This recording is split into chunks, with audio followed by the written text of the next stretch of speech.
This is the miscellaneous geometry worksheet. These are the problems I didn't think they fit very well with any other section, but they still are good enough that I'd like you to practice them. I want you to have a look at them. So let's start with number 1. It says Megan is using an equilateral triangle as part of a design on a sweatshirt. Each side of the triangle is 12 inches long. Megan is gluing a line of stars from the midpoint of one side of the triangle to the opposite vertex. What is the name of the point where the 3 lines intersect? So this is tough. I'm surprised, honestly, this is on your test, but here we go. So on your formula sheet that I gave you, you won't have this on your test, but I want you to study it and try to memorize as much as you can from here. So there's 4 different ways that we're going to worry about, 4 different ways to find the center of a triangle. And they're all about the intersections of different lines. I wish I had pictures on here, but I have a description, which is okay for now. There's kind of some keywords in here. So first, let's think about what the picture or the problem is describing. We're looking for one of these 4 answers, but here it says, first of all, she drew an equilateral triangle. That actually doesn't change our problem very much, but equilateral just means that all 3 sides are the same length and that all angles are the same. So it says here that she drew a line from the midpoint of one side of the triangle to the vertex, to the opposite vertex. So she drew a line like this, okay? So we need to figure out the name of this line, right? And she did this for all 3 directions, this way too, and this way. And they want to know the name of this point in the center. It has a really special name. It's one of these. We need to figure out what these lines are called though. If you look at this first bubble, this first point, it says the centroid is where the medians of a triangle intersect. The medians are the lines between each corner of a triangle and the midpoint of the opposite side. So they didn't use the word medians in here, but they're talking about medians, and they kind of describe them because it says it goes from the vertex, which is just the corner, to the midpoint, the middle point of the opposite side. So this is the intersection of the medians that she's drawing, so it must be the centroid. I don't have much advice on these other than just study this, try to memorize it. There's some nice pictures online of these. It's not a huge part of your test, but it can definitely boost your score a few points. Try to memorize these, maybe make some flashcards. These are important to know. Not the biggest part of your test by any means, but a nice thing to know for sure to score some more points. Okay, the next problem falls into kind of the same category. Not a huge thing, but this one actually has less memorization though. So in this kind of little logic section of geometry, there are 3 things I want you to know. They are the converse, the inverse, and the contrapositive. And it's 3 different ways to basically change a logic statement, and then we determine if that's true or false. But mostly, if you can memorize this table, you'll be in pretty good shape. So let's look at our problem here.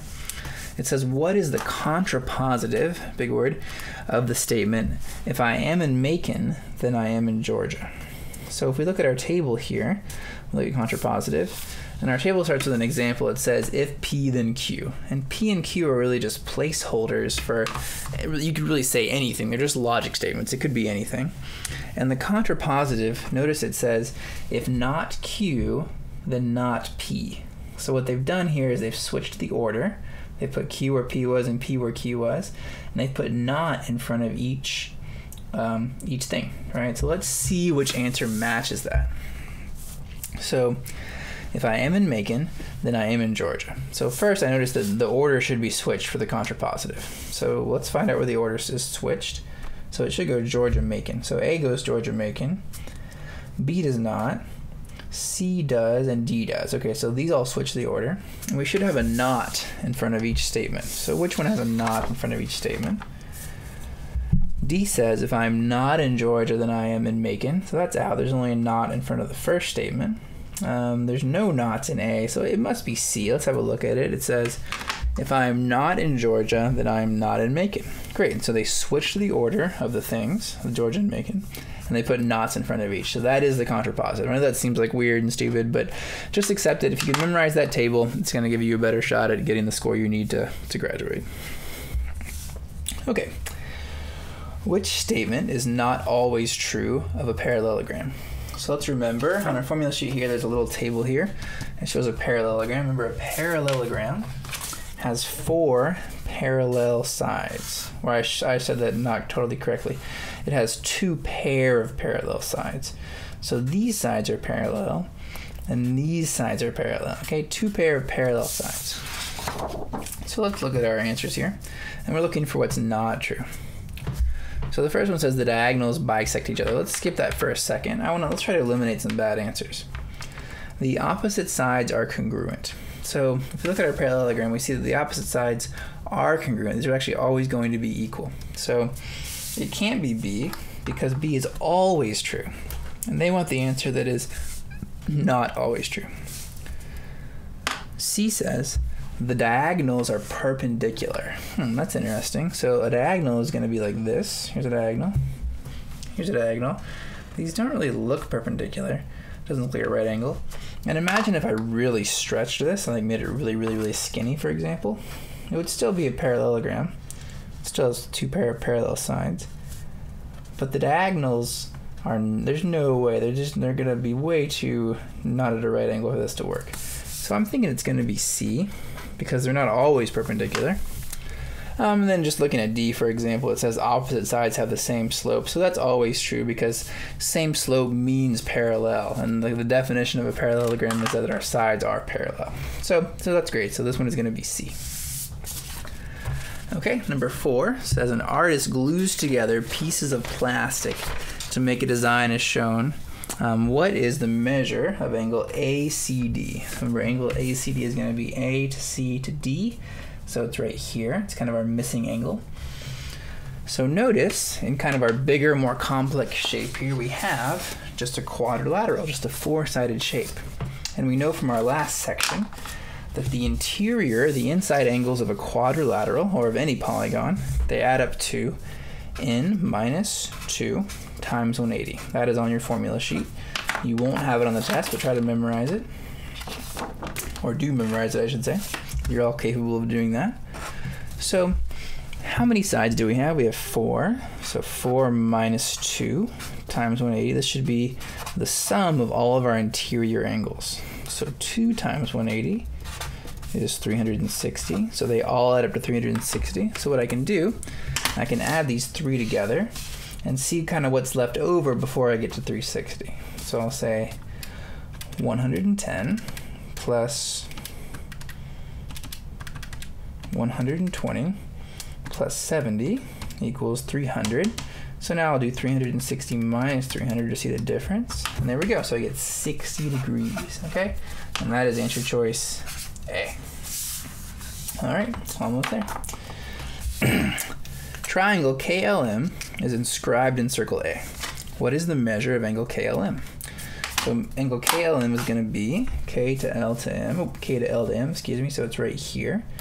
This is a nice tough problem. So if we look at our inscribed angle theorem, which is this guy right here, it says that if I have an angle that's inscribed or inside of a circle like this, then my angle here is 1/2, or I should say it this way, that my angle out here, my arc angle, 2x, is double what my inside angle is. That's what this is supposed to be telling you. This outside angle is twice that inside angle.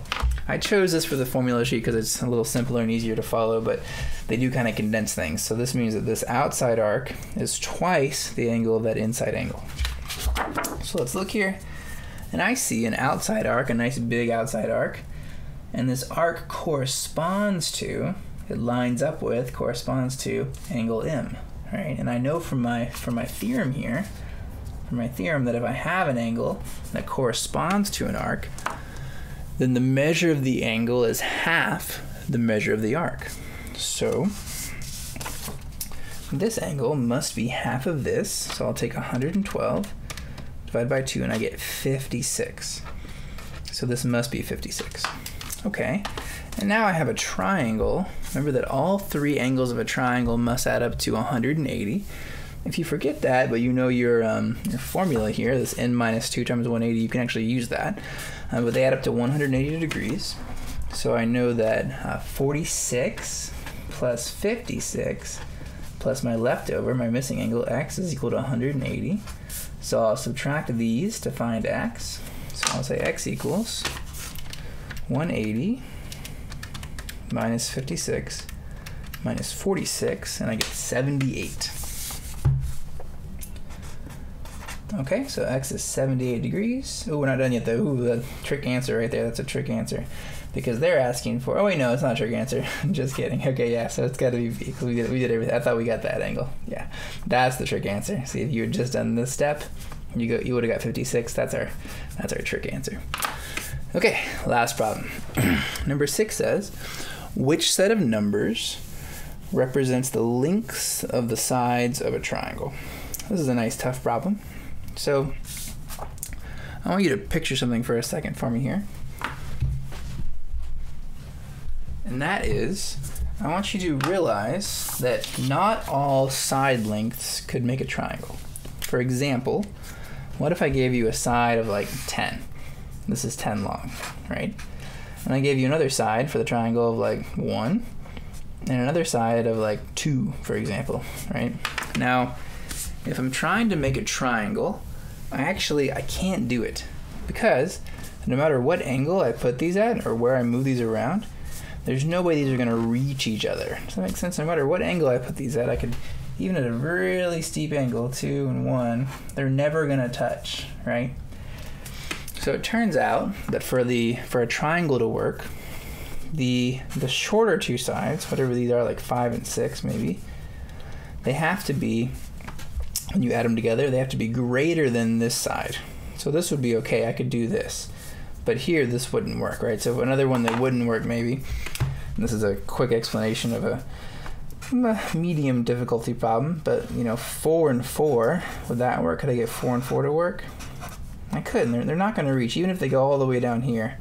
Even if I folded them all the way down to the base of my triangle, they still wouldn't reach. You could imagine it like this, right? If this is 10, and here's my 4 side all the way folded down, my other 4 side, they're still not going to equal 10, right?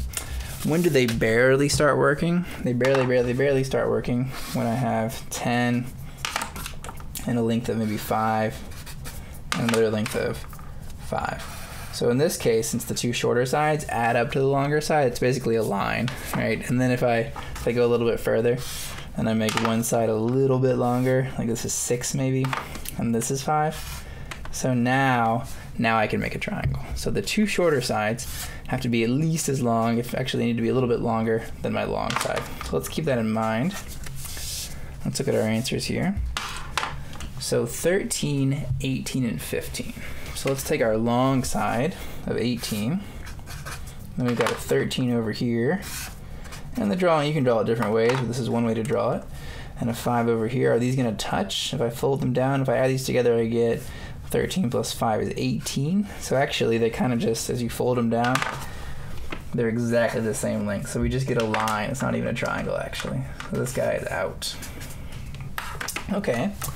Is B going to work? So my longest side is 22. My two shorter sides are 17 and 6. 17 plus 6 is 23. So these are longer. So my answer is going to be B. Let's just prove one more wrong while we're at it. So on C, my longest side is 24. And my next short side is 16. And then I have 7.